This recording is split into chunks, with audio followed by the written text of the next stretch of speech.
You're listening to the RMPodcast, the official podcast of Red Moon Productions. Here are your hosts, Brandon Davidson, Keith Cheatham, and Sean Sebastian. Enjoy.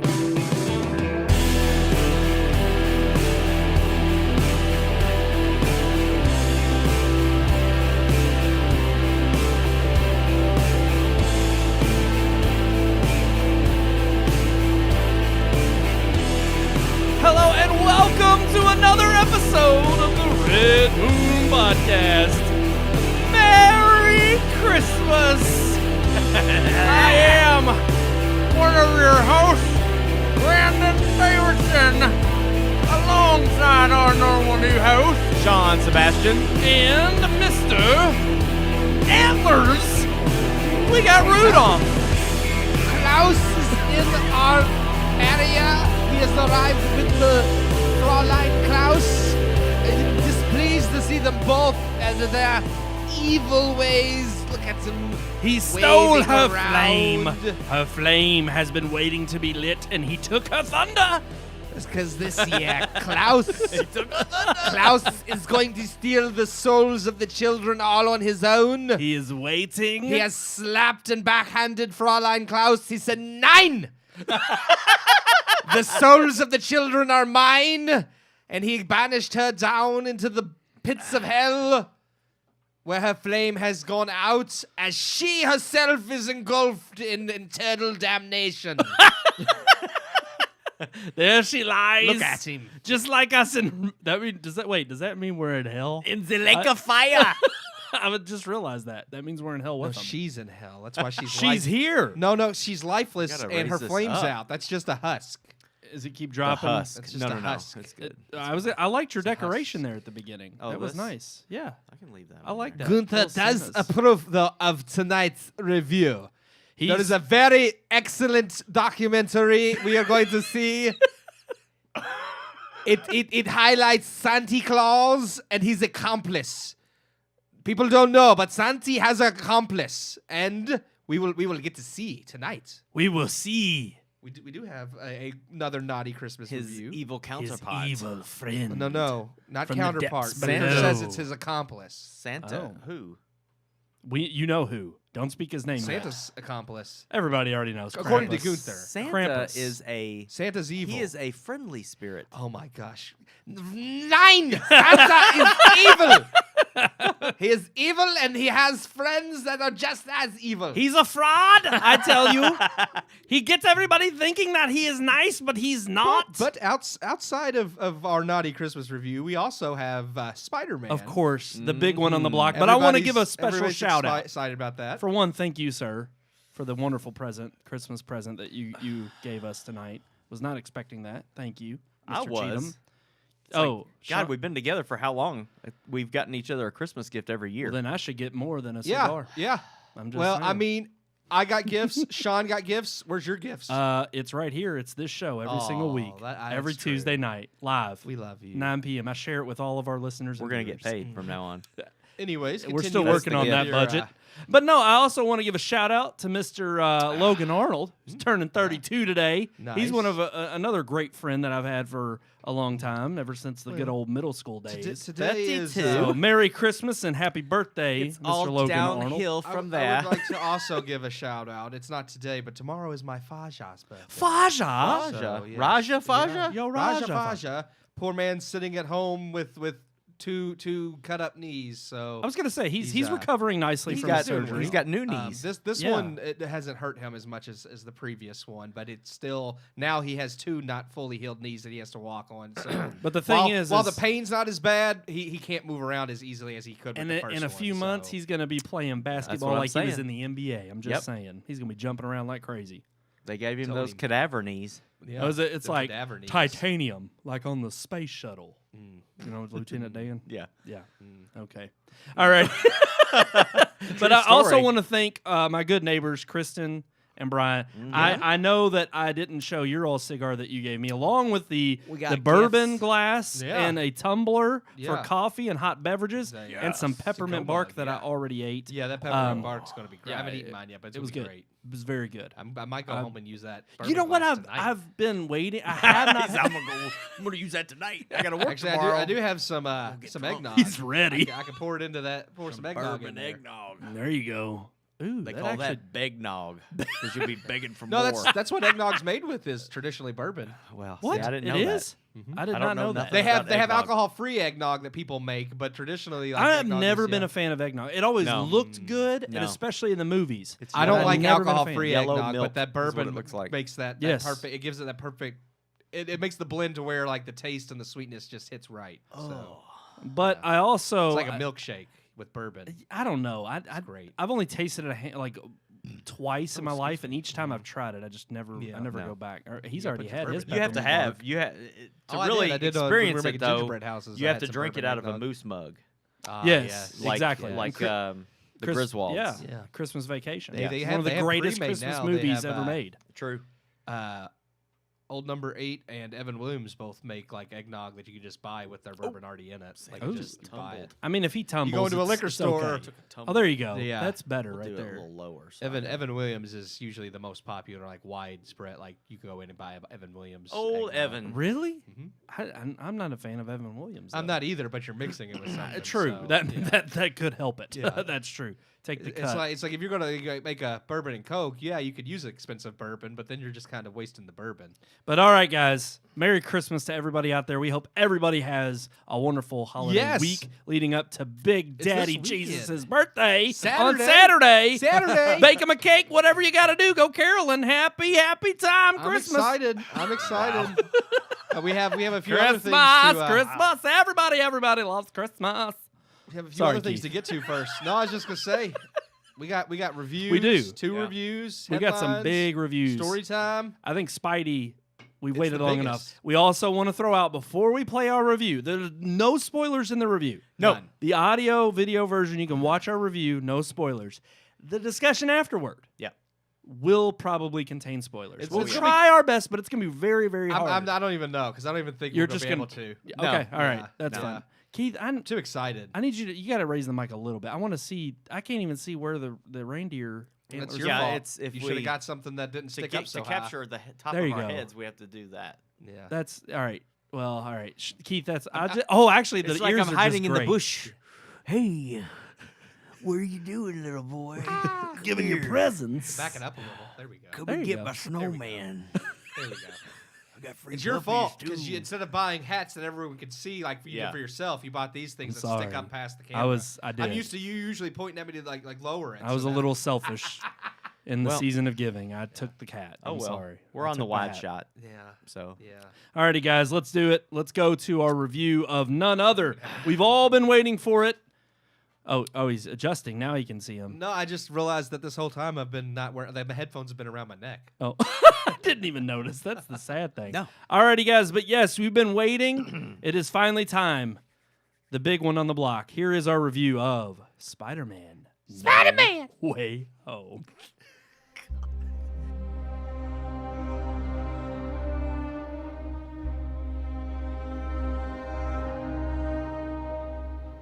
The Marvel Cinematic Universe has grown into something bigger than anyone could have imagined when Iron Man released in May of 2008. And though Iron Man was the springboard which launched the MCU would not exist as it does today without the stepping stones that came before. Comic book movies have not always been a sure thing, and many today still fail to craft comic book films that capture audiences in the way the MCU does. While there were plenty of successes before Iron Man, such as Blade or the first X-Men film, none had the success or shaped the look and feel of comic book movies the same way as Sam Raimi's Spider-Man released in 2002. Nearly 2 decades later, and Marvel and Sony have released the third film in their Tom Holland-led Spider-Man series, a film that for a brief time nearly didn't happen after the falling out between Sony and Marvel Studios. Though the two came back together to keep Spidey in the MCU, using him to help launch the MCU's multiverse. With the multiverse came a whole sandbox of toys for Marvel to pull from, and just as promised in the film's trailers, we see Spidey face off against the most dangerous villains to be showcased across previous Spider-Man franchises. While all the familiar MCU faces such as Tom Holland, Zendaya, Jon Favreau, and Marissa Tomei return, also back for another go-around are Willem Dafoe as Green Goblin, Alfred Molina as Doc Ock, Jamie Foxx as Electro, Reese Irfin's Lizard, and Thomas Hayden Church's Sandman. After seeking the help of Benedict Cumberbatch's Doctor Strange to make everyone forget he is Spider-Man, Peter Parker develops cold feet, and his attempts at altering who does and does not know his secret creates a rift through which multiple characters from multiple universes cross over into the MCU. Now Spider-Man must track down and recapture each displaced rogue before causing catastrophic damage to reality. Spider-Man No Way Home is an entirely new kind of ambitious for Marvel. Much in the vein of the first Avengers film and then ultimately Infinity War and Endgame, No Way Home brings to life the multiverse idea from the comics by creating a massive crossover of IPs. Though instead of being multiple franchises thrown together into one massive franchise like the Avengers, Marvel is now crossing over characters from past and present adaptations. While DC has beaten Marvel to this idea with their Crisis events in the CW, Marvel narrows the focus to just the Spider-Man films, rather than past incarnations of every character they own. And it's this tighter focus that creates something much more satisfying, as it's the tighter focus that allows for better emotional payoff. While the movie's pacing starts off rather rocky and fast, once the film hits its stride, it's a joyful ride. Tom Holland has cemented his place as the Spider-Man of the MCU and truly exudes the rookie aspect of the character while growing into the potential we know the character has. As with any Marvel film, No Way Home is rife with humor, some of which is terrific and some of which fails to land. Going beyond the humor, No Way Home actually offers a solid amount of emotionally gratifying scenes, something that Marvel isn't always the best at. All the actors involved nail their characters, but of course the most impressive are the returning villains, with Dafoe and Molina showcasing exactly why they are still everyone's favorite Spider-Man villains to hit the screen. Neither miss a beat. Even Jamie Foxx, whose Electro was criticized for the writing and direction he was taken, shines, showing us how wasted Foxx was in his own film. No Way Home takes the tough task of culminating all of the Spider-Man storylines from the MCU while also being a culmination of past Spider-Man films, and does it well, giving wonderful send-offs to each character pulled from the Sam Raimi and Mark Webb films, even redeeming more poorly received aspects from Raimi's Spider-Man 3 and Webb's Amazing Spider-Man 2. The film offers fan service in the best way possible, giving fans what they want while also using it to serve the story. And while I won't spoil anything from the film, fans of Raimi and Webb's Spider-Man films will not be disappointed. For a movie that very nearly didn't happen, it feels fitting that Spider-Man No Way Home ended up being the ultimate culmination of Spider-Man's history on the silver screen. I give Spider-Man No Way Home 3.5 out of 4 stars. Whoa! Yeah. Wow! 3.5? Yeah. After all the crap that we've been given all these other films. I think that might be the first 3.5 I've given mean, this year. No, absolutely. I really do think it is. It's like... I've given 3s, but I don't remember. I think this is one of the more highly rated movies. And here's the thing. I remember you telling me this after you got done recording. You were just like, I was going to give it 3, and I was like, I actually enjoyed this film more than anything else I've seen this year. I gave it the half star. Yeah. And I was like, I completely agree, 100%. It does what it set out to do pretty perfectly. I mean, not perfect. I didn't give it 4, but the fact that it was meant to invoke all this nostalgia, the fact that it throws back to both Sam Raimi and Mark Webb's movies and wraps up, like, kind of puts a bow on some of those things. Yeah. I think is what just makes it so good to me is that it really does like kind of wrap up some of the things they started with Tom Holland and put him in a place to continue on in a different way while also putting a bow on some of the past franchises. So I was just impressed with that. It feels like because of especially with the Amazing Spider-Man films, I feel like those are the two that are kind of just completely lost in people's minds. A lot of the times people jump from Sam Raimi, which I still think the first Spider-Man is better than all of them, but Tobey Maguire is just, I thought he fit that character even better than Tom Holland in a lot of ways. But sometimes those movies get written off now that we have the MCU and that we have Spider-Man as a part of that. This movie does such a good job to make those films much more relevant. Yeah. And like you said, that they kind of put a bow on everything. And I feel like it does good by Tobey Maguire and Andrew Garfield that their films are no longer kind of irrelevant when it comes to Spider-Man today. Well, I mean, so much. I was going to say so much so now that there's rumors swirling around. People are hoping Andrew Garfield gets a third Amazing. They think because it's like if there's a multiverse, I don't know about that. If there's a multiverse, why can't Sony make that movie and Marvel continue making their Spider-Man Because here's the movie? problem: Sony would be making it. I mean that really. I have to say that's the reason why this one worked. Yes, this one worked because I mean, again. Let's take it back to your review and also what Tom Holland has said. I mean, he was the one that single-handedly, when the ashes were falling after the incendiary. I don't even know what I was saying. Everything went up in flames. Everything went up in flames, like freaking Klaus. And Tom Holland was like, yeah, well, Sony and Marvel, which granted, we all talked about it at the time, about this is probably them just hashing out a deal. But ultimately, we were all worried because we didn't know what the fate of Spider-Man was going to be in the MCU. And we knew that Sony held onto the property and that so far they had played nice with each other, with Marvel. And it's like, but are we at a loss? Is this it? And thankfully, they came to the table, they shook hands again, and we got what we got, which is, yes, it is a nostalgia trip. And I will say, I'm not going to give it 3.5. I gave it 3. But mainly because of the first half of the film, which I get. This film is not for that first half.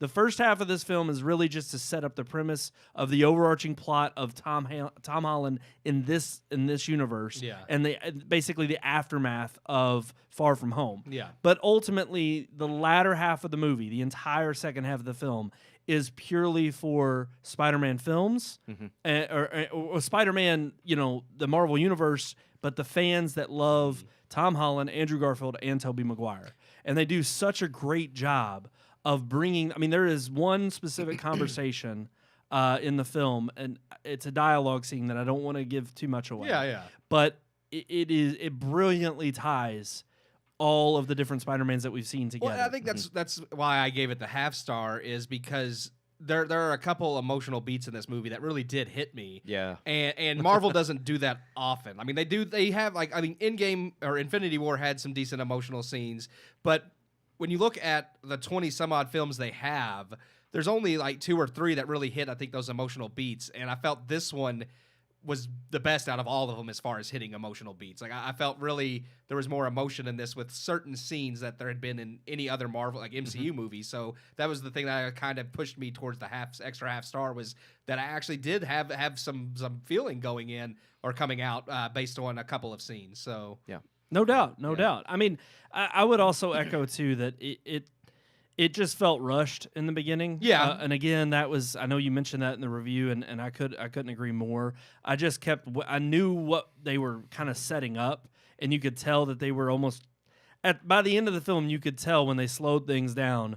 The first part of the film was just to try to just get you started. I honestly, and I know, I was gonna say, I know it's already a 2 hour and 40-minute movie, but I honestly feel like they could have a little bit longer just to flesh some things out. And I know it's not Endgame. They didn't want to hit feel that long. They didn't want to hit that 3 hour mark. No, it didn't. But at the same time, it's like, no, it's not Endgame. You don't want to hit the 3 hour mark, but it's still a massive Spider-Man. People will sit that long for something that huge for Spider-Man. Well, yeah. I mean, Endgame was a culmination of 21 or 22 films. Yeah, but this was a culmination of 9. Yeah. Or, exactly. I mean, basically. So, well, no. That's a great 8. way to put it. But yeah.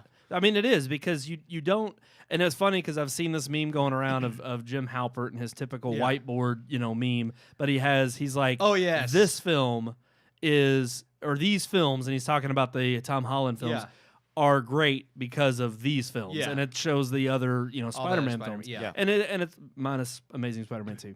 Hey, it was on that board. I know it was, but I think I even said that when I said that to you. I put minus that one. Hey, they even poked fun of it in the movie. I love Jamie Foxx. Oh, yeah. His whole, you got to watch where you fall. That was it was great. I mean, they poked fun of it a little bit. And honestly, that is what I took away from the film. This was a fun film, and it really fit in the vein of what Spider-Man is in terms of its lighthearted nature. And they really do keep that throughout the whole film up until the very end, which is very, I would say, heart-wrenching and very much worth. It's a payoff. It's a definite payoff to the character of Spider-Man, but also everybody who knows and has followed this character from all the different iterations of Spider-Man.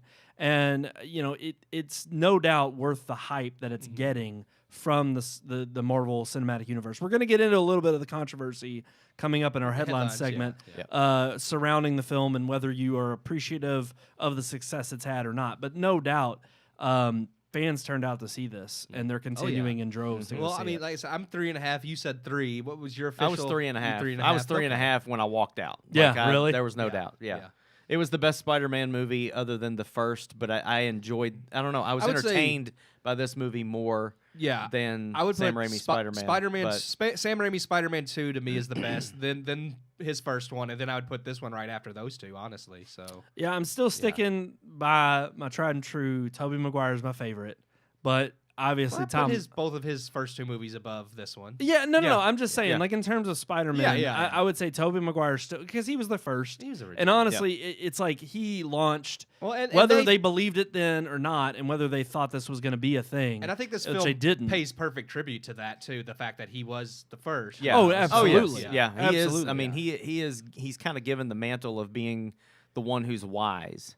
And the one who's the most seasoned. Yes. I appreciated that they gave that to him. I mean, I think both of them they gave good arcs. So even Andrew Garfield, I mean, I think they for all of them they kind of set them up as what they were kind of best or well known for in their position as Spider-Man, and I love that it did kind of acknowledge each of them for like the part they played in Spider-Man's history. I mean, you've got to think about the writing of this film and the brilliance of bringing, because like we've talked about, they had no idea. It is almost 20 years ago that Spider-Man came out. I think it was 2002, wasn't it? Or was that when 2002? Yeah, the first one. So it's amazing that back then 20 years. They had no idea. Sony had planned on Tobey Maguire being Spider-Man. Right. And then it's like then they switch gears and go to the Amazing Spider-Man, and even then they had no idea that the MCU would encompass Spider-Man again. Like, they just really didn't plan for this, but to write this as well as it was and piece everything together is just, I think it's brilliant. We boast about the MCU in general, how they went from Iron Man all the way to Endgame and how they fit everything together through over 20 films, and that's amazing enough, but they planned those 20 films. They planned the whole story arc. They did not plan this until the last couple of years, and to have them throw that together so beautifully and maintain all of the fun, but also those emotional moments, and really make you feel like they make you feel something for the past two Spider-Mans, and they make you. And the fact that those actors pick up, I was going to say, it's like they're exactly as they were their in their characters. Movies. Yes. Well, and that to me was the greatest, part of the films. Was just the amount of attention to detail to their individual versions of Spider-Man, but how they all had the same essence of Spider-Man. Like they're not evidence. Wake me up! Wake me up inside! That's something that would have played. Somebody say! Yeah, they would have played that at the end of the way home now. Amazing Spider-Man or Smallville or I think something. I think at the end of Spider-Man 2, they had Hoobastank and that was it. That was Hoobastank. Hoobastank was Spider-Man 2. Me and my son just watched the first and second one. For a hero to save me. I'm not going to that. That was in. But no, I thought it was amazing how they kept the essence of who Spider-Man the character was, but then they still gave each of them their individual personalities that they brought to the table to provide. I mean, it really was a perfect combination of all three of these characters encompassed all the different aspects of Spider-Man, and you really see that in terms of the individual directions that the characters were given through their individual film series, but then also bringing themselves together in this. And of course, to cap it off at the end, again, not spoiling too much, but when you hear Tom Holland just saying, like, I need to, he's trying to explain himself, and they end up just saying, we know. Yeah. It's what we do. Yeah. And I mean, it was a perfect way of, you don't need line. to explain it. We get it. And it was fantastic. Absolutely. It was pleasing. Yeah. Throughout. Well, I would say even outside of like just Spider-Man going into the MCU at large, it does make me look forward to more now a little bit to see what John Watts is going to do with Fantastic Four, because I mean he's moving from Spider-Man now to doing that movie, and it's like, okay, like Fantastic Four is a series that keeps getting messed up, so maybe with John Watts it'll be in good hands. Well, and I was going to ask you all, because with regards to this film, and I guess, look, we've kind of bashed on the MCU leading up to this. I mean, we had you have. I don't know if fine. we've necessarily bashed it. No. I'll admit it. We definitely Eternals. No, I'll haven't bashed been, it. Yeah, we I'll haven't admit been extremely satisfied with it so right. far. But I'll admit, I've not been impressed with this phase. Eternals sucked. Yeah, Yes. Eternals suck, but I did like Black Widow and Shang-Chi. I like Shang-Chi a lot. Shang-Chi, yeah. But even still, I have not seen any movie, and even this one for the sake of, its purpose within the Marvel universe. I don't know exactly what that is. All I know is that it gave me a good end cap on what I have seen as far as the last 20 years of Spider-Man and where it began and how, it kicked off the superhero craze and then putting a nice bow on just the stories we've had so far. Yeah. But ultimately, I don't know what this means for the entirety of the MCU, because it kind of encompasses, or it encapsulates that definitive version of, okay, this is really Spider-Man's story. Yeah. This doesn't really tell the broader story of what the MCU is, other than having connection with the multiverse. And I don't think they're focused on a larger whole right now. I think they are just focused on the individual movies. Kevin Feige's kind of said as much. I was going to say, and that may be fine for this kind of movie because it has so much weight behind it, and it did deliver. Yeah. But for something like, I hate to say it, the others that I've seen, and again, I won't diss Shang-Chi. It was fine. I enjoyed it. But I've not seen anything of the caliber after Endgame that has made me so wanting to continue on this journey of where they're going. I haven't had anything put its hooks into me. And even this film, as it did so on the emphasis of being kind of that end point of what I've seen through Spider-Man. And I completely get that. It's one of those things where I'm satisfied. Like, I'm not looking for something more, but I understand why you are. So I think, like, for me, I'm just happy because I just enjoy the comics, so I'm happy to see these stories on the screen. Yeah. I'm not looking for some of the bigger events. They did kind of, kind of set a bar with Endgame, yes. With Endgame, Yeah. and Iron Man, Civil War, Infinity War, and Endgame are the four best films. And I feel like they're going to have more of those, but they're just taking their time to build up to it again. I understand what Brandon's saying. Honestly, though, this is not only is it the culmination to, a couple of decades of Spider-Man, but it is really the first one so far of this new phase or whatever that's kind of got me excited about how much further, how high are they going to set the bar, right? And so well, I mean, we'll see. We have a lot. Most of the ones coming out now are all sequels, so we'll have to, like, Doctor Strange is next. Thor, Love and Thunder, Thor, Love and Thunder, The Marvels, which is the sequel to Captain Marvel, Black Panther 2, and Guardians are like the next ones, and those are all sequels. So, and I will say, when you mention those are the linchpin, series that I'm looking forward to seeing what's next. Yeah, we'll see. And if they can create some, not the same, I'm not expecting the same kind of emotional pull like this one did for me. I get that too. I know you're not looking for like Endgame itself, but you want to know where they're going, and that's completely understandable. Because especially because not only has it been the release of the films in the theaters, but you also have WandaVision, all the Disney Plus series. You have Loki, and you have Falcon and Winter Soldier. They only give you like a little piece. Like, I really did. Hawkeye. And I do understand people's frustration because I really did think they would jump more like headfirst into it, and they really are still only giving little puzzle pieces. And it's like, you did that through the first 3 phases, and that's fine because you were building up. But at this point, when you've seen it, it's like people want more than just like, here's a mention of the multiverse in this one. Now here's a bigger mention of the multiverse in this one. Now we're getting to, and it's like, no, just do it. Yeah, exactly. It's at some point you don't need to string us along again for another 10 years, 20 years. Yes. Yep. Yeah. And I completely agree with that. Yeah. But I think we're ready now, finally, to move on to our next excited review. to talk about this one too. Yeah, not as good, but I'm excited. Probably our first, I would say, like naughty review. Oh, Sean's getting ready. He's happy. Let's do it. Let's dive right into. Here's our review of Krampus.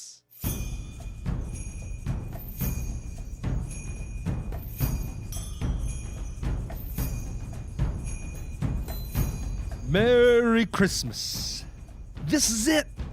This weekend is Christmas, the most wonderful time of year, a time of faith, love, and joy. While Christmas usually brings out the best in people, and it's always great to see people in the spirit, sometimes people lose the spirit of Christmas. Yes, there are always plenty of Scrooges and Grinches around the holiday, and while those of us who believe are treated to gifts from Santa, there is a legend just as old regarding those who've lost their spirit, those who've been naughty. So it's only fitting that our naughty Christmas review for the week of Christmas itself is none other than Krampus. For many who don't know, Krampus is an old folklore believed to have Germanic origins, with the name derived from the German word Krampen, which means claws. Krampus is normally depicted as a demonic goat-like creature with horns and hooves who sneaks into the rooms of naughty children at night on Christmas Eve, often beating them with sticks before carting them away in a sack to either eat in some tales or else drag them to hell. The folklore began gaining more renown and popularity in the late 2000s, with the idea seeming both terrifying and hilarious to those outside of Germanic culture. The fable grew so popular in America, however, that multiple adaptations of Krampus have been made, including big-budget theatrical films, shows, and direct-to-video B-movies. But it's 2015's simply titled Krampus from cult horror director Michael Dougherty, the man behind 2007's popular horror film Trick or Treat, that has been most acclaimed and most known. Starring MJ Anthony as Max, a small boy who still believes in Santa Claus, despite everyone around him no longer believing, and his dysfunctional family, played by the likes of Adam Scott, Toni Collette, and David Koechner. Each character in the film represents familiar family stereotypes, from the pretentious and uptight to the Cousin Eddie-style rednecks. Krampus makes a modern showing of a dysfunctional family Christmas akin to National Lampoon's Christmas Vacation. After discovering Max has a letter to Santa, his cousins read the letter aloud at the dinner table on Christmas Eve, humiliating Max. With the last spark of Christmas spirit finally extinguished in Max, he tears up his letter to Santa, and this final act summons forth Krampus to punish Max and his family for their lack of faith. Krampus is a funny film and has some well-crafted horror to boot. Much akin to Gremlins in its darker tone, and even sometimes in its humor, Krampus is a fun watch for the holiday, though it does have its share of downfalls. While the cast is good and the humor decent, it's never as comical or scary as it could be.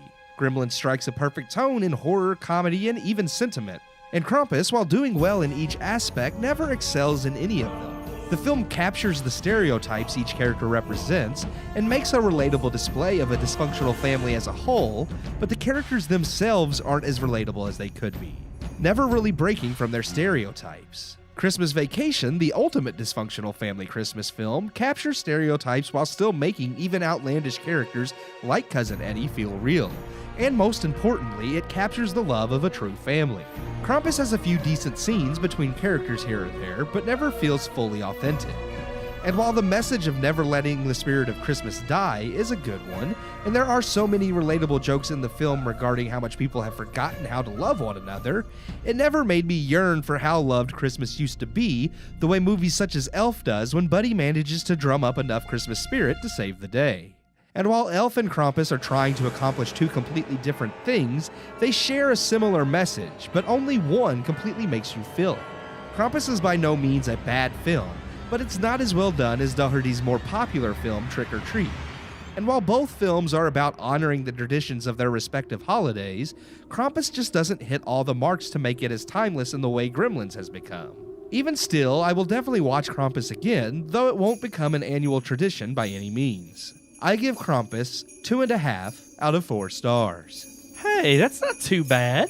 2.5 out of 4 I stars. actually really like this movie. I really couldn't give it more. Like, there's like the characters never break out of their stereotypes, and that just, they have a few moments where they try to do some emotional scenes that I did appreciate, but there just was never enough there that I felt like these were fully fleshed out characters. Agreed. And that just was kind of like the biggest killer for me. Like, the horror elements are great, Most of the humor is good, though. There is a few things. The production design's yeah. on point. Yeah. All of the Oh, creature design was Oh, great. man. Oh, yeah. Like I said, like all the horror aspects I thought were Terrifying, really some of just it, yeah. the design, the cinematography. I mean, a lot of it, like showing his silhouette in the fog and stuff. I was like, this is all really well done. Yeah, so this was actually a theatrical release, right? Yes, yeah. it was. So it's not your normal this is kind of a- like B horror movie. It was made by the same guy that made Trick or Treat, which I love. That I think that movie's actually better than this one. And it's funny because they kind of have a similar premise in the sense that Trick or Treat, like these people are being killed for like abandoning these Halloween traditions, and of course this is about like people like losing their Christmas spirit, so Krampus comes to punish them. So it is kind of funny that in both cases he's kind of mourning like this sense of what's been lost with these holidays, and I appreciate that too. I just felt like this movie, I didn't get enough of them as a like the family element, like I mentioned they had in Christmas Vacation, for me to feel for them while this is happening. Like I was just like, it's like all these peoples are a-hole and deserve this.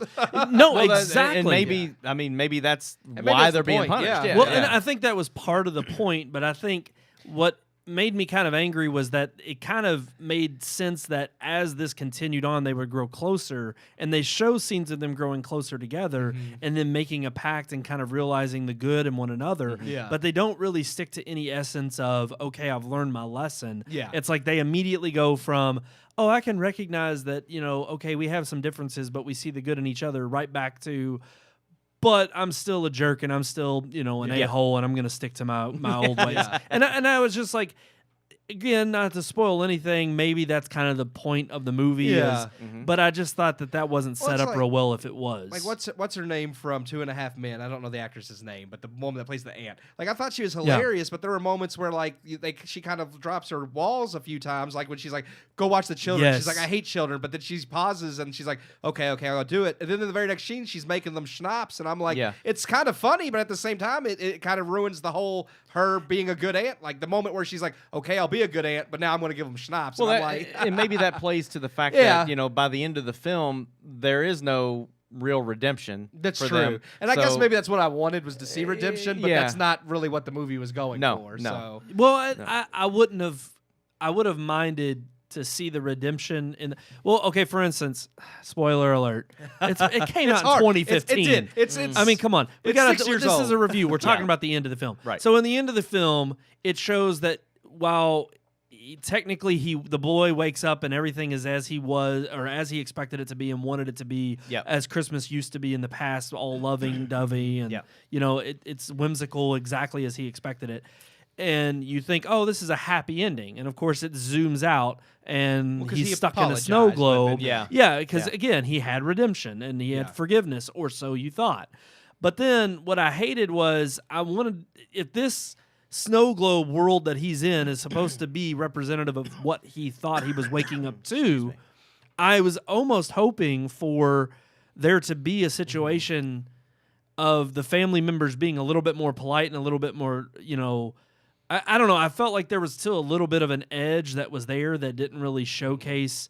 I'm just like sitting here and he's all smiling and he says, "I love you, Mom," and they're like, "I love you too. Merry Christmas, Merry Christmas," and it's happy. But some of the lines that are said back and forth between them and again, the in-laws are just kind of like the rednecks. the rednecks. And again, I get it. I know what he's going for. It's still supposed to be comedic, but it still isn't like familial. It isn't like very heartwarming. It's still kind of a touch of, okay, they're still bastards even in his dream. I think it was supposed to be like they're still themselves, but their Now Christmas they're- spirit yeah, now was they're there, and they were family. having like a happy family gathering and I do opening agree with that. presents I and all just that, felt like but- they stuck solely to their stereotypes a little too much. Yes. I kind of Yeah. wanted them to be Yeah. a little bit more than More- just the more stereotypes round, they yeah. represented. But I mean, I did like the humor. Like I did think like the way they used the stereotypes for the humor was spot on. Like I love the beginning where everybody's fighting over all the cells, and then they get to the house and she turns the TV on and the reporter's like, "The war on Christmas." I died laughing. Yeah. Well, in the Because, I mean, opening, it was all pretty true. I mean, Yeah. as far as the social commentary. the intro was fantastic. Yes. Oh, with yeah. them with Yeah. with the happy jolly, it's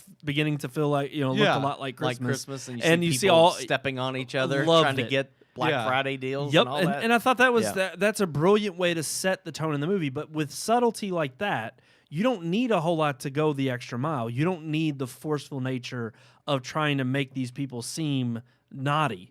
And I felt like they went a little too far in the stereotypes to try to make them seem, again, if you want to go that full route of full on making them deserve the retribution that comes, I don't mind that. But you give them a little bit of a bone throughout the movie, like they're learning their lesson, almost as if you do want to forgive them and you want to see them get their Christmas spirit back, only to see that doesn't come to fruition. And I get it. It's a horror film based on Christmas and a Christmas legend. It's not supposed to be a happy ending.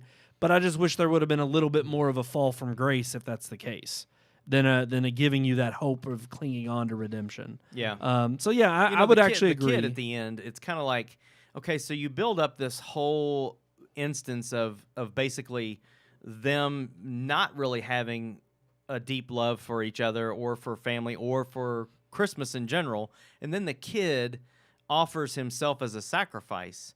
And that's when I was kind of like, okay, so if he's offering himself as a sacrifice, then that should that's kind of what they said suffice for something. Yes, because they kind of they lead you into that with the folk they lead you to think the grandmother makes it sound like that's kind of the spirit of Christmas. You know, the spirit of sacrificing for someone else. Yeah, but then it's like, oh no, that's good for nothing. Well, and again, so, out of nowhere, it's just like, no, it's too late. And I'm like, oh yeah. Well, then it was too late the moment that they lost the spirit and he threw the letter out the window. And I'm like, well, if there's no chance for this, then at least give me a Slaughterfest at that point. I mean, it's like if you were going to have it where none of them are redeemed by the M anyway, then why have the whole they were captured instead? Just let them all be killed. But which I understand the whole capturing thing plays on the idea that they got to live this misery. It'd be like a comedic horror. It's not just straight out horror. It's a dark comedy. So I know they try to add they don't want it, I guess, too heavy, but at the same time, still, because the horror elements are great. Like, it's not like he chinced on that. No doubt. I mean, he absolutely, it shows its case in terms of being a AAA movie. I mean, and it is good for that reason. The art direction's perfect. I watched this late at night by myself. Yeah. And, like, seriously, when it showed the freaking Jack in the Box thing, the worm, and I saw it, like, gobbling up this kid, dude, I was if there was a camera on me, I was like, it was the like it was the mouth angel that got gaping me. Open, like couldn't believe what I was seeing. Like the angel, yes. The angel, the when angel it first thing, shows the angel up in the rafters, I was like, oh my, it just scared the crap. Like the gingerbread men were funny. Yeah, and I think they were meant to be. And the bear was a little bit step up, but then I don't know why, but the Joker thing. That Joker thing crawling through the air ducts. Well, I was going to say, it wasn't until I saw that it was like a snake type thing with this, it was the Jack in the Box, yeah. And I'm just like, that was freaking creepy. And the way its mouth, like, separated. It was very good creature design. Very good. And of course, I think we were talking about during the review while it was playing that I like the overall look of Krampus. Yes. The facial, I didn't like the tongue. The tongue was the only thing that kind of was a little bit. The mouth that never moved was kind of odd. I thought it looked like a stationary mask and not, I would have appreciated. He doesn't even blink, Yeah. So it's like I really wish there would have been a little bit of animation in his face. But out of all the visual interpretations of Krampus I've seen, like Google some other movies with Krampus in it, and they look awful. Like, I was saying they go full like kind of goat looking, and it's just so stupid looking. Like this I'm nitpicking. I'm nitpicking. I liked the overall I was just design, gonna say like this movie I think has been the best as far as actually making him look scary, because I've seen a few that I'm just like, that's goofy. Alrighty, guys, there you have it. 2.5 out of 4 stars. Our best for me review. What you got? 2.5. Okay, Brandon went 2.5. That's what I think I said 2.5. Okay. Yeah, it was a solid. So by far our best reviewed. Yeah, and again, like, it is actually one I would watch again. It's not one I would make a tradition of every year, but I'd watch it again. But I think we're ready now to finally move on to our. He's so excited. Let's get into our headlines.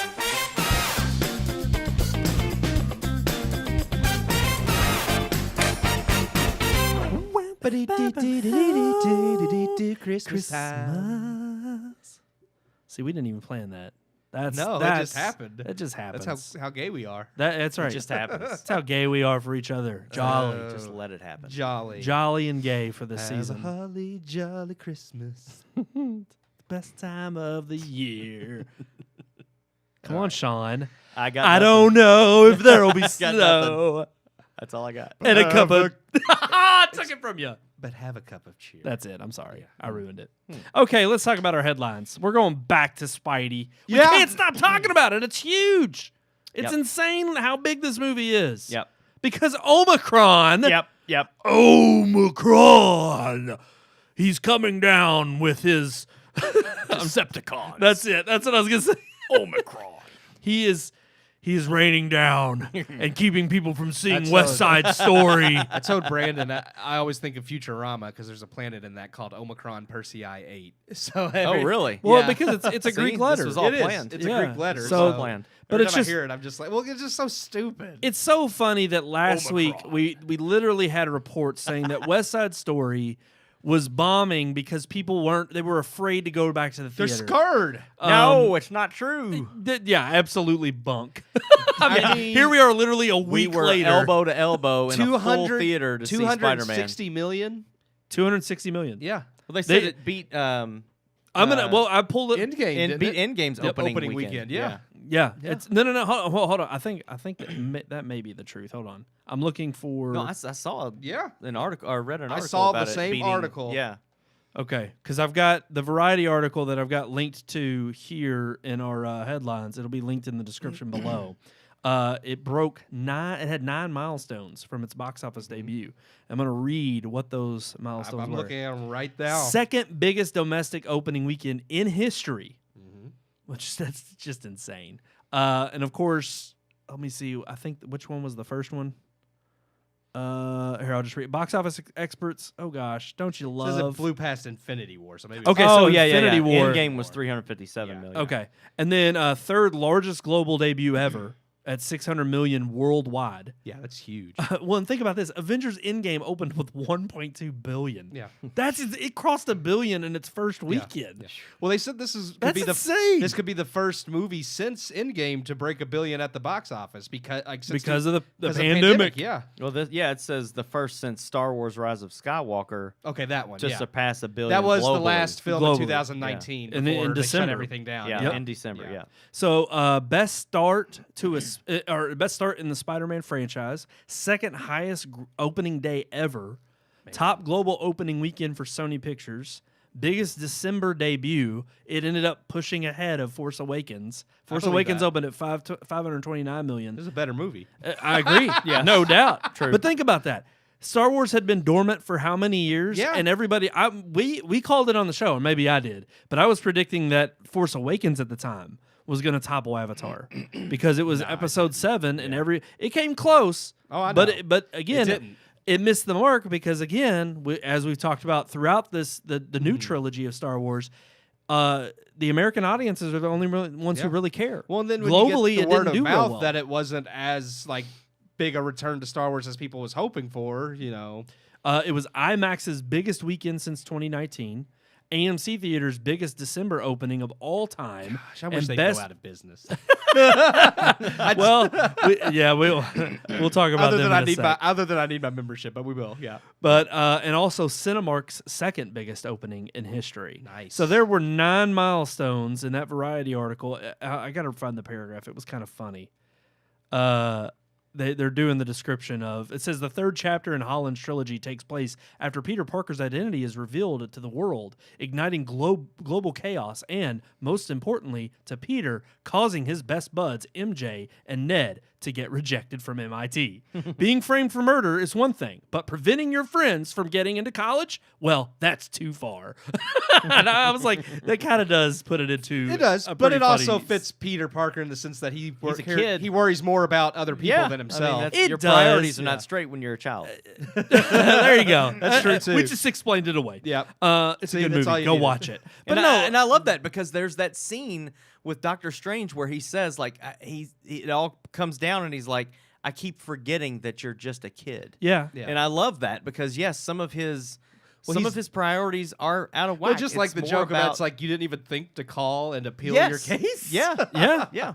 No, that's true. Yeah, and yeah. and again, and a lot of the antics are based on Yeah, that yeah, too. yeah. And you mentioned in the review, and I would completely agree. Some jokes are funny, but And others some fall fall flat, flat. yeah. But that's That's Marvel. yeah, Yeah. true. But at the end of the day, there's no doubt this movie is an absolute huge success. Oh, yeah. Completely, just broke all No, expectations. you're lying. Omicron's keeping people from watching it. That and no.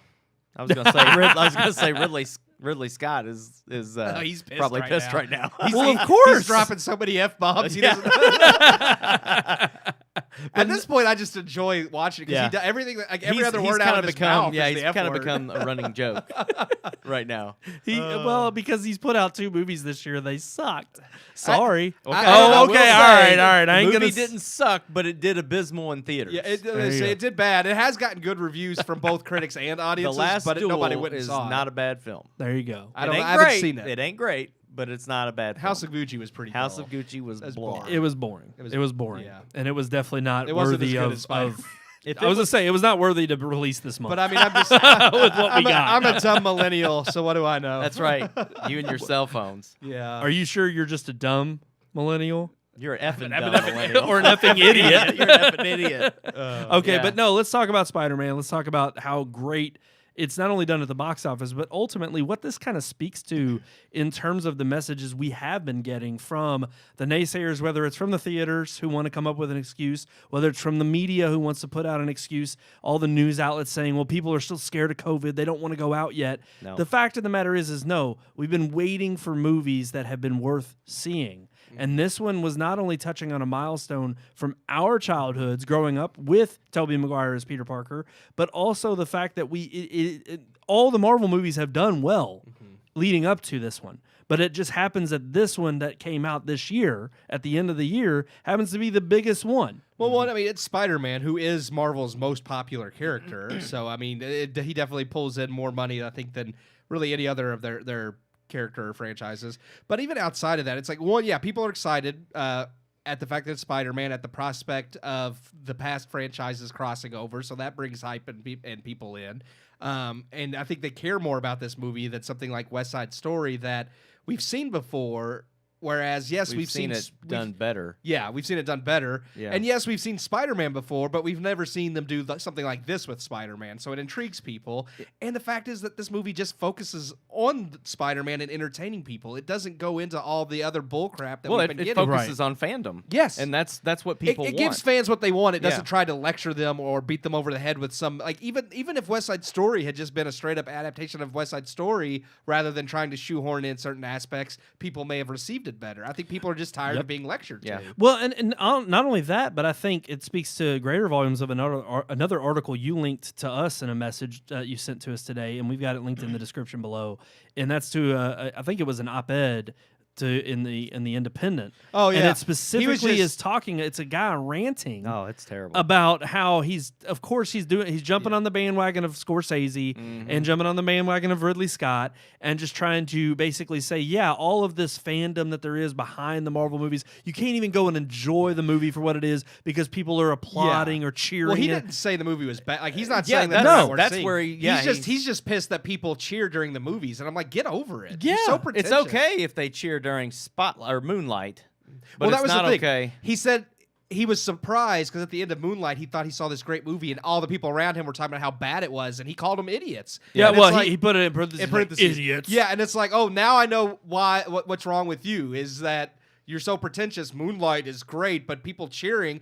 And what pissed me off the most was he made it sound like they were cheering every 10 minutes. It's like they cheered at most at like 3 scenes. Oh no, I know. And Yeah. his exaggeration of how you couldn't hear the next line they were saying. I'm like, for one, do you not think, because they know what these films are, do you not think they write certain lines to not be heard because they're waiting for a good pop? And Oh, once yeah. the pop happens, there's probably a few lines of dialogue they expect You are can going to be tell. mumbled or talked Yes. over. Absolutely. not- in Come the movie. on. Yeah, The scenes that people not cheered plot at. relevant lines. Or No, nothing like that. there's nothing crucial. You can at 100% all. tell the scenes that people cheer at, they were designed with that in mind, because you could tell, just like the scene with them all at the table in their apartment when people cheered, that there's a good pause there after a certain character catches Yes. a brick, that it's like they knew people Or were going there to, were some times when there was a joke that fell flat, and you could tell the few lines of dialogue weren't important because they were expecting it, Yeah. and it just wasn't where didn't it wasn't. happen. It wasn't there. But ultimately, the problem I have with someone like that who's complaining about, the fandom is, I'm like, then don't go opening weekend.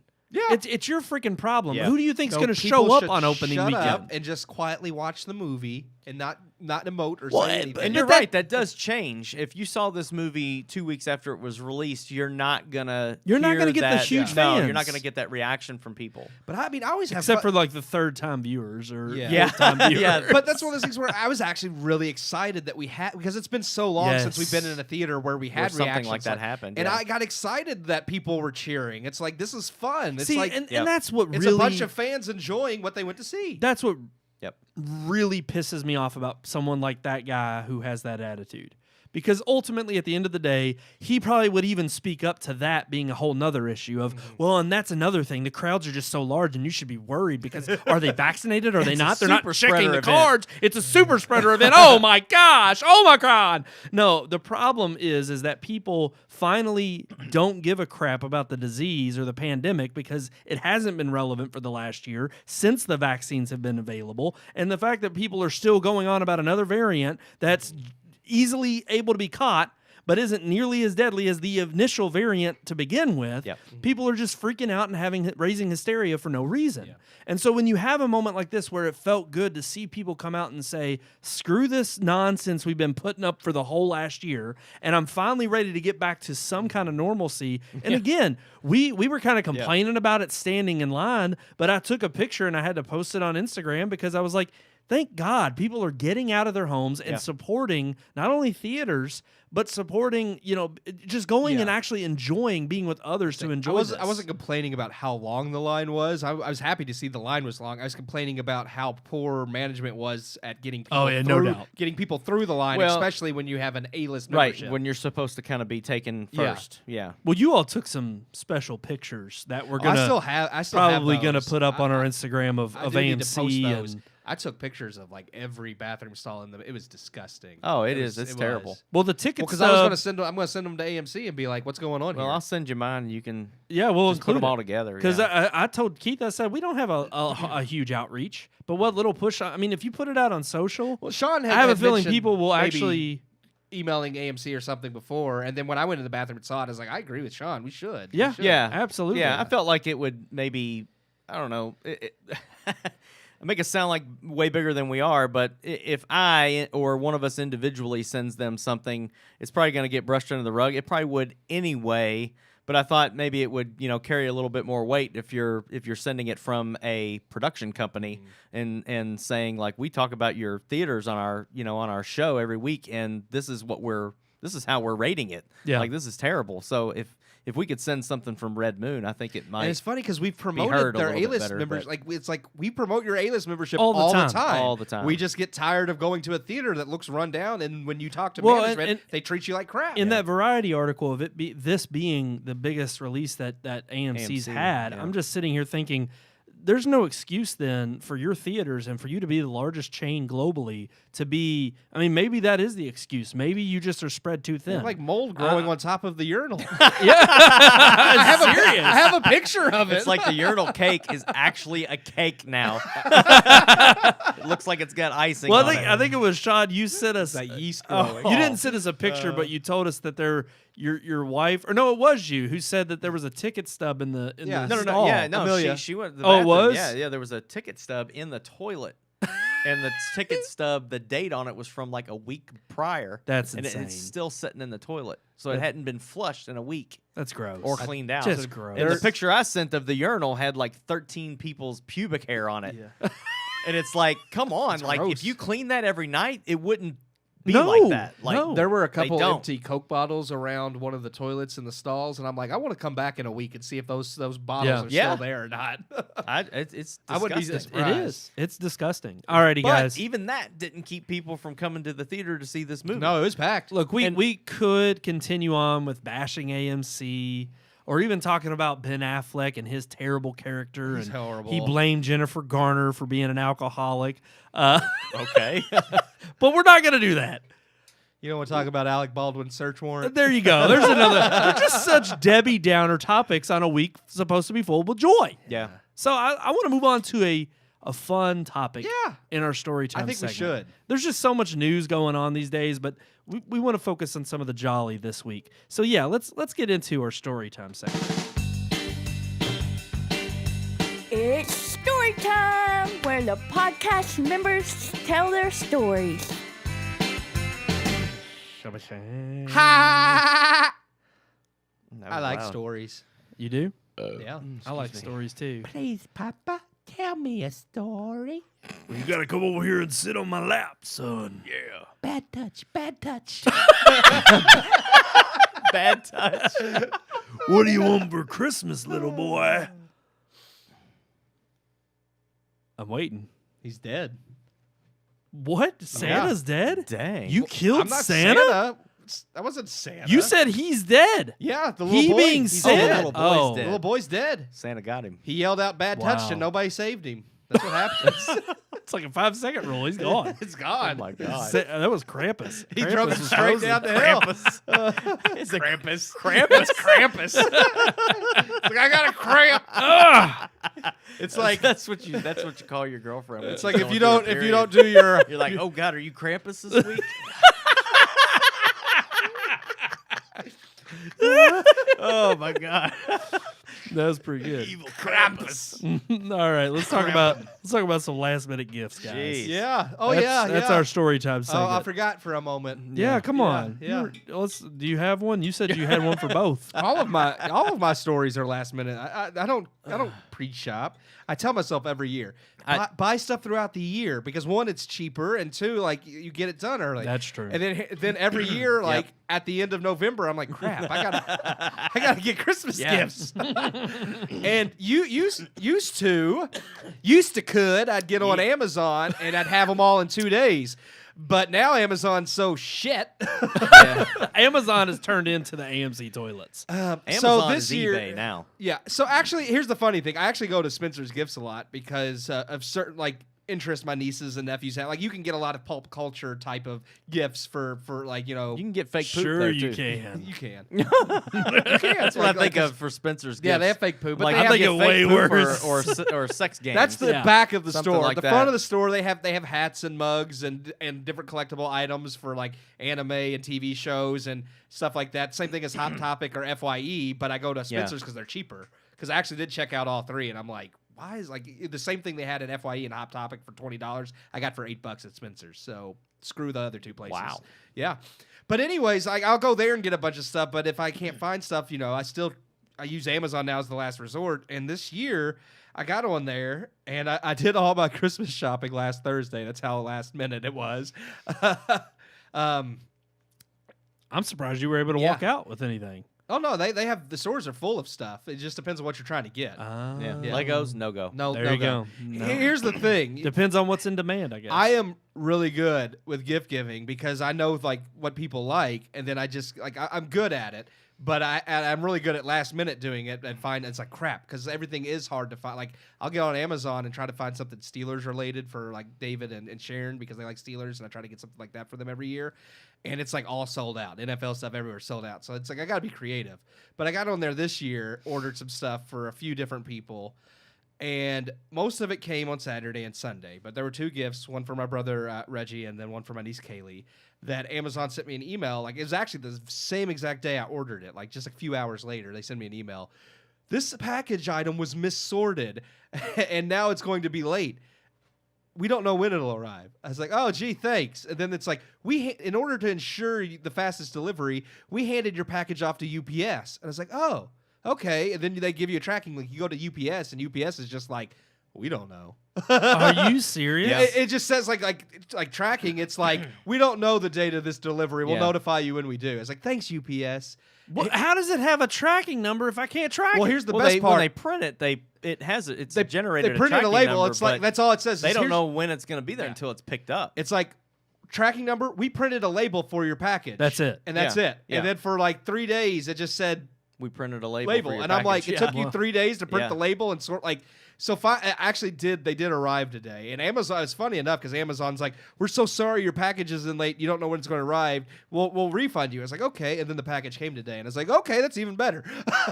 That's when it all works out. That's Amazon working out. I don't But know here's how the they thing. stay in business because they give away stuff all the time. Oh, I know. yeah. Well, most of the time, I will say, like, if it's the independent vendors, they want to make sure that they can have a good rating on Amazon. yeah. So they'll typically give away, like, to make it right if they send you Yeah. the Yep. wrong thing or something. Yep. But ultimately, I mean, we all know you're not supposed to wait till the last minute. No, and I you're will not. applaud, like, I mean, my parents were always the ones, they literally had it down to like within pennies how much each, the presents cost between me, my brother, and my sister. They also got the shopping done like the weekend either before or right after Thanksgiving. Yeah. They were always like early, beat them to the punch. They wanted to be done, and that was it. In fact, they even said, you have to give us your list by Thanksgiving or you're not getting anything.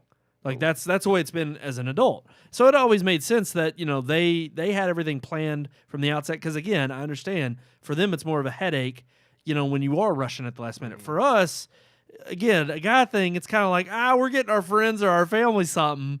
So we kind of string it along. As frustrating as it is, I also kind of have fun doing it because then I'm just like in the mall, like the week of Christmas, like scrounging around and fighting people, and then I get to reenact. So have you Krampus. ever had a specific instance though where it like either didn't work out or you had a gift that was like, oh, this is the best one ever, and you got it because it was last minute?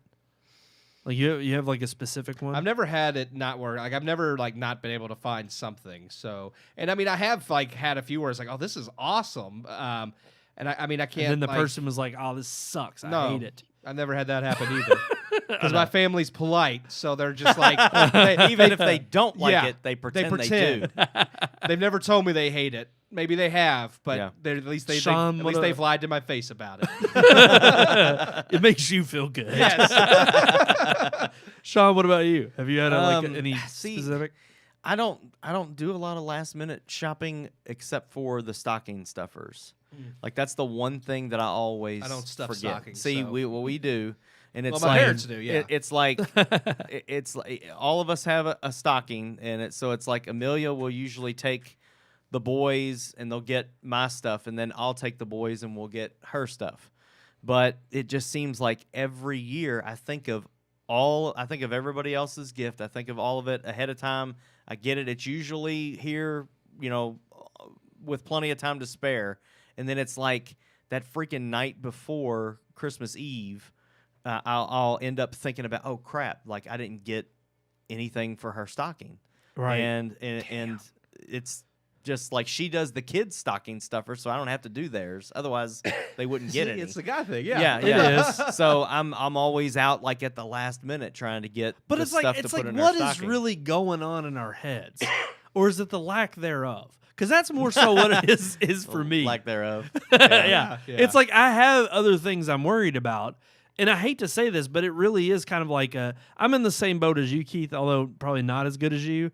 Like, if I really sit and think about it and I stew on, what this person means to me and what'll be a meaningful gift, I can really come through. Mm-hmm. But there's often times where, and I hate to say it, it sounds terrible, because I don't look at it like, oh, I'm going to do this one awesome thing on this one day and Yeah. it's going to mean everything. I Yeah, do that yeah. for probably like, I'd hate to say it, but like not lesser known individuals, Yeah, but people I'm not as close to. I don't get like overly exact. Like it's not like I spend a lot of money getting these crazy gifts. I just Right. get things that I know it's like they'll enjoy. It's sentimental and it means something coming from you from know. me to that person. But it is funny because it's like I just have to take the time, and Yeah. and ultimately that's really what matters in terms of a good gift is you've taken the time. Yeah, right. And it's like I find myself every year in the same boat of like, oh, I mean, I love it and I hate it, but I love getting Christmas cards in the mail. And Oh, we have yes. some wonderful friends that do this And every single year. Every year I keep saying I need to do this. I need to send yes. out cards, and I never do. And I never do. Yeah, I don't either. My problem, my See? problem is No, I'm we just don't a do massive cards. procrastinator, and then we get to like the week of Christmas, and I'm like, well, crap, I can't They won't get there procrastinate. now. It's like I No, got, yeah, exactly. it's like I got time for that. I got time for that. Then it's And like, I yeah. know the It's people like, I don't that have I'd time be, for that. I know the people I'd be sending them to would also be like, no, of course, it's not about getting something in return. Yeah. You don't have to send us nothing. But I'm still like, but now I feel bad because Yeah. I love you too, and I want you to know that I care. And Another thing you for know. me too is also trying to like save money to the last minute. I'm just save up money. So and then it's like, well, crap. Now I gotta go do this thing. So oh, that's the worst. The worst is I don't have any money before Christmas. Then we get around Christmas and I've worked overtime or something, and I get some money, and I'm like, ooh, what am I gonna do with this extra buy money? Christmas gifts. Well, that's the problem. Is then I'm like, well, it's too late to buy Christmas gifts. Brandon's like, I got all this extra money. I'm gonna go It's buy like, myself I'm not stuff. gonna be generous this year. That's pretty bad. At least, I you try. know, I buy do. 'em- I buy 'em- try to, buy 'em a Snickers or something. It's like, here, mom. No, I get my parents and my siblings something. We Well, usually yeah. we do You don't a get your nieces actually and nephews anything. I do. Okay. But it's more of a general, hey, contribute this much. This is what we're getting them. Yeah, yeah. And ultimately, too, as far as like Chip and them buy it. Chip and Wendy will buy presents that they've asked Amber and Jeff what like my nieces and nephews want, and Yeah. then vice versa, same thing. Yeah. But then when it comes to us as siblings, we used to do it where we would draw names out of a hat, and then we were just like, why not? Why are we buying something for the other person when all of us really are like going to buy the same amount of money gift? And Yeah. it was just like, okay, there's no reason to do this. We're not going to buy each other gifts, and that really is what we settled on. And the You only just give people each other money.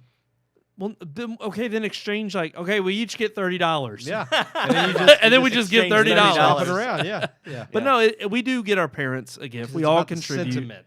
Yeah. It is. I don't tell them how much I spend on them. They don't tell me how much they spend on me. We just, Which and there's nothing wrong with that. Somebody got an $8 gift this year. I said that on the podcast. That's all they know. Now they're gonna know. I got that $8 Swiss Army But they knife. don't know which. Not But not they a won't real know. one, then. They won't know which one of them. Yeah. Oh, they'll know.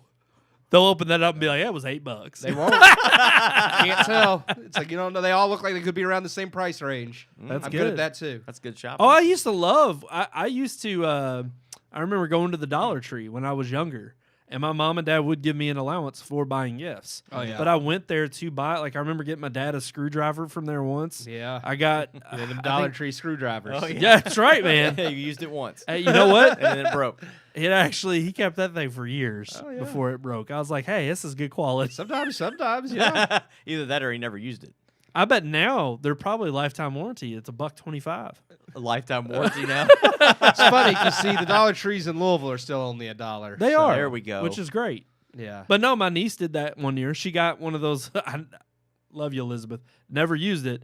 It was sweet sentiment though. She got one of those selfie sticks Oh yeah. that had the like lightning cable on the end, and you could hit the Oh, button. yeah, yeah. And it was. I mean, at the time, those were all the rage. That's so cool. it made sense. But I just was never that person. So I yeah. kept Yeah, it, don't of do course. selfies. But Well, my nephew Jared once, like they did a little school thing. He got me this screwdriver, and the handle was designed to look like a football, but you could open it up and it had all the bits inside. And I actually did use that for a long time, yeah. just because it was handy. Yeah. But I mean, the handle was kind of cumbersome because it was a freaking football, but I mean, I don't know. I like to think but that no, it was a good gift. I did like it. it's like I do last minute Christmas shopping. I just don't. Typically, it's a hey, how much did you pay for that? I'll chip in. that's my Oh, Christmas they put shopping. your name. They sign your name on it too. That's right. That's how you get your name on Nice. there. Alrighty, guys. I think that's gonna do it for this episode. of the Yeah, Red I'm Moon sad Podcast. because Why? here's the thing: Christmas may be over next week, but we do still have one more Christmas review. Indeed, we do. Do you know what that Christmas review is, Keith? I don't know. I think Sean knows. He's been waiting for this one. Have I? Yeah, You mentioned it. Snowman. Oh, yeah. Frosty? That's it. Jack Frost. Jack Frost. Jack Frost. Yeah. Yeah. We Yeah. went from naughty Christmas to just jolly right Yeah. after. Yeah, we just Frosty Returns. We're reviewing Frosty Returns. I would That's just, a Christmas bomb. one. I'll go ahead and say that it's not Krampus.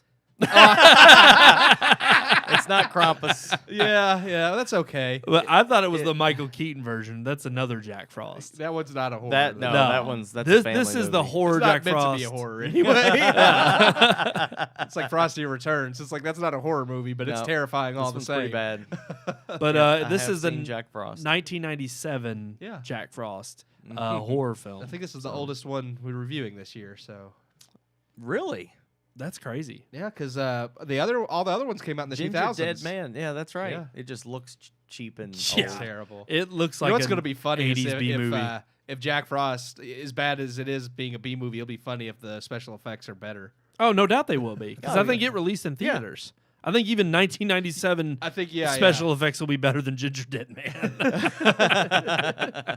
Alrighty, guys. As you always know, you can catch us here live every single Tuesday, 9 p.m. on You need a Facebook little and Christmas YouTube. Button. Oh, Like Jingle Too late now. Bells or I could. something. Yeah, it's too late. That ain't happening. That's kind of no point this year. No. But you know what you could do? You push that Email button. us? That's it. Push that send button Send button? on our email. That's it. That's It's it. growing. Okay. That's the pipe. He goes down the That's pipe. yeah. It's sewer. That's why it's Oh, like the send. sorry. It's like you're sending it through the pipe. Yeah, The internet Send pipes. through the pipe like a big old turd. that's the. You've grunt. received it. You've got mail. That's Yep. when he gets a mushroom. That's the growth. Yeah. But RMPodcast at redmoonproductions.com. Right there at the bottom of your screen. Tickle. I can't get around that. Tickle. It's like Gary Busey. Yeah, kitty. Kitty. Meow. It was so terrible. RMPodcast at redmoonproductions.com. It was beautiful. Just beautiful. Wow. That's going to do it this week, though, for our show. Thank you all so much for tuning in. Again, you can catch our final Naughty Christmas review next week, but we're also reviewing another great movie coming out, maybe. Who knows? Are we? We don't know if it's great. We don't know if it's great yet. We don't know. It's been resurrected. Oh! And it's another big A-lister on the block. I'm hoping. This month has been packed, guys. It's been huge, and next week's no different. I mean, yeah, because even after Christmas, we still got presents. Matrix and The Kingsman next week. Dang, gone! And then there's the limited release of Licorice Pizza and Joel Conan's Denzel Washington Macbeth. So, yeah. You got A Nightmare Alley just released. One half of the Coen brothers. Guillermo del Toro back on the scene. Yeah. It's just crazy. Macbeth is on HBO Max. Oh, is it? It's on one of the streaming. You can watch it I didn't think now. it was out yet. Yeah, I think you can watch it now. Okay, I'm going to check that out because we shall. I like, like I said, it's only half of them, but I do like the Coen brothers and I like Denzel, so. No doubt. Absolutely. But yes, tune in then for our continuing Naughty Christmas reviews. And of course, that'll be our final week, but also another major review of The Matrix. That is next week. Until then, I am one of your hosts, Brandon Davidson, alongside our normal new host, Sean Sebastian. And why are the siblings splitting? Only one Wachowski's making Matrix, only one Cohen's making Macbeth. It bothers me. Merry Christmas. Merry Christmas.